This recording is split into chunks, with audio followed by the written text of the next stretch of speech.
bagi menyempurnakan perintah Duli Yang Maha Mulia Seri Paduka Baginda Yang di-Pertuan Agong, setelah diperkenankan oleh Duli-Duli Yang Maha Mulia Raja-Raja, maka adalah dengan ini saya mengumumkan tarikh raya puasa di seluruh Malaysia ialah pada 1 Syawal 1446 Hijrah.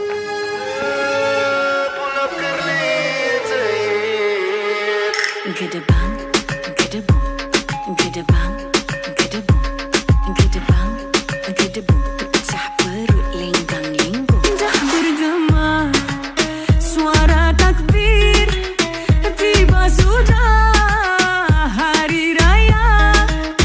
Adik abang lekas siap, tolong bonda masak serba lengkap. Bagai serai kita serumpun, bagai sirih tersusun. Ada ketupat, ada rendang, nasi himpit dan kuah kacang. Kuih muih sudah terhidang, kita jemput sekampung datang. Duit raya di dalam sampul, adik-beradik sama berkumpul.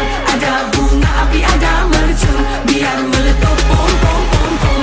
Hey, mana dah sampai? Paling menyakat, malang melata, adik terplay on, sedap kan?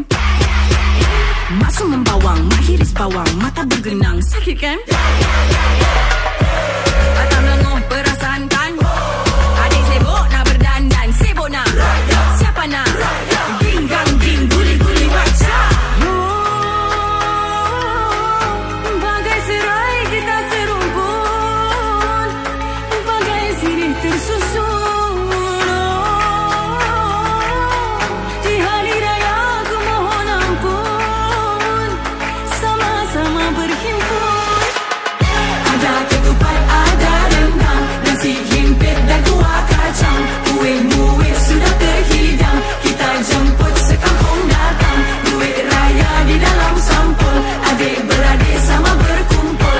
Ada bunga api, ada mercun, biar meletup pom pom pom pom.